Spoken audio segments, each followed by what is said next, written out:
Hello students, I am Mohammad Maruf Siddiqui, your science teacher. Today we will discuss about one more topic from chapter first. The name of chapter first is food production and the name of topic is nitrogen fixation. Let's see the topic. Please listen carefully. Students, chapter first से हम आप लोगों को कई topics clear कर चुके हैं one by one करके। आज का जो हमारा टॉपिक है वो है nitrogen fixation. Pulses are grown in alternation with nutrient demanding crops. देखिए बच्चों, जो पल्सेस दालें होती हैं ये उगाई जाती हैं फसलों की मांग के आधार पर। फसलों की मांग के आधार पर मीन्स ये हुआ कि जब न्यूट्रिएंट यानी पोषक तत्वों की आवश्यकता पड़ती है कहाँ, खेतों में, तो उस बेस पर हम लोग क्या करते हैं, मतलब कि दलहनी फसलों को लगाते हैं, पैदा करते हैं। विकास क्योंकि दे इम्प्रूव सॉइल फर्टिलिटी। क्योंकि पल्सेस लगाने से क्या होता है कि मिट्टी की जो उर्वरक क्षमता होती है वो बढ़ जाती है।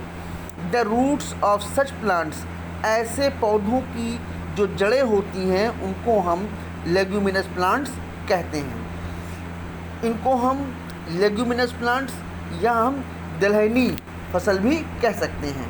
Form a cooperative association with certain soil bacteria known as nitrogen fixing bacteria. और साथ में इनका जो संबंध होता है, मिट्टी के अंदर पाए जाने वाले कुछ बैक्टीरिया होते हैं, जीवाणु होते हैं, ये उनसे संबंध स्थापित करके नाइट्रोजन फिक्सिंग बैक्टीरिया का काम करते हैं। The bacteria enter the root through the root hairs. और यही बैक्टीरिया जो होते हैं जड़ में उपस्थित जो रूट हेयर्स होते हैं, मूल रूम जो होते हैं, उस मूल रूम से आपके रूट्स जड़ के अंदर पहुंच जाते हैं। And grow and multiply in the root. और फिर यही बैक्टीरिया जड़ों के अंदर पहुंचने के बाद वृद्धि करते हैं और वृद्धि करने के साथ साथ अपनी संख्या में बढ़ोतरी करते हैं। They convert atmospheric nitrogen into ammonia NH3। उसके बाद फिर ये जड़ों में पहुंचने के बाद एटमॉस्फेयर की जो नाइट्रोजन है उस नाइट्रोजन गैस को अमोनिया में बदल देते हैं। Which the plant uses to make proteins, जिसका पौधे उपयोग करके प्रोटीन का निर्माण करते हैं। This process of converting atmospheric nitrogen into compounds that are useful for plants is called nitrogen fixing. ये इस तरीके से नाइट्रोजन एटमॉस्फेरिक नाइट्रोजन को कंपाउंड में बदलने की जो क्रिया है इसी को हम कहते हैं नाइट्रोजन फिक्सिंग। और इस नाइट्रोजन फिक्सिंग में जो भी एटमॉस्फेरिक नाइट्रोजन आपकी कंपाउंड में कन्वर्ट हो रही है ये पौधों के लिए बहुत ज़्यादा ही उपयोगी होती है। इन रिटर्न वापसी का मीन्स यहाँ पर ये है कि अगर पौधों को इस तरीके से सारी चीज़ें प्राप्त हो रही हैं बैक्टीरिया से, तो बैक्टीरिया को भी पौधे से कुछ ना कुछ चीज़ें प्राप्त होंगी। वापसी में बैक्टीरिया को पौधे से क्या मिलता है, the bacteria gets sugars from the plant. और उस बैक्टीरिया को पौधे से शुगर्स प्राप्त होती है। And a moist environment to live in, और एक नमीदार पर्यावरण उपलब्ध होता है जिससे कि वो बैक्टीरिया आसानी के साथ सर्वाइव कर लेता है। Such a mutually beneficial association between two organism is called symbiosis. और इस तरीके से एक दूसरे को लाभ पहुंचाने की जो क्रिया होती है इस क्रिया को हम कहते हैं सिम्बियोसिस, जिसमें दो ऑर्गेनिज्म एक दूसरे को लाभ पहुंचाते हैं।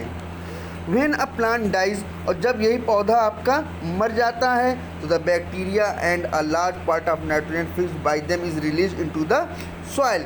तो उस बैक्टीरिया के मर जाने से आपकी मिट्टी में बहुत सारी नाइट्रोजन जो होती है वो फिक्स्ड हो जाती है, यानी कि स्थिर हो जाती है, यानी कि उसमें आ जाती है, शामिल हो जाती है।